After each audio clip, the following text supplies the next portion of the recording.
নমস্কাৰ মোৰ বন্ধু বান্ধৱীসকল। আজি বৰ মুৰ্গী 26 দিন হৈছে আৰু 26 দিনত এনেকুৱাকৈ দিছোঁ।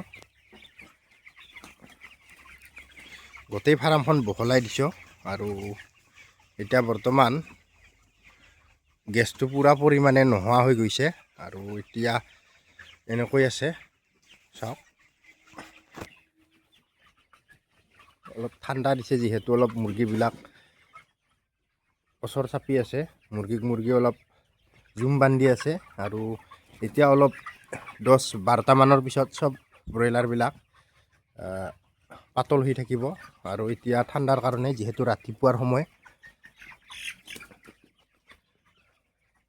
মই 22 দিনত এনেকৈ দি দিছোঁ ডাবৰ, আৰু য'ত ডাবৰ নাই তাত ডাঙৰ ড্ৰিংকাৰ দি দিছোঁ। এতিয়া বৰ্তমান মই একো ঔষধ দিয়া নাই, আজি অকল খালী পানী দি দিছোঁ।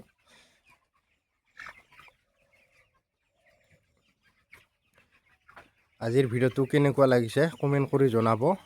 আজিলৈ এইখিনিয়ে।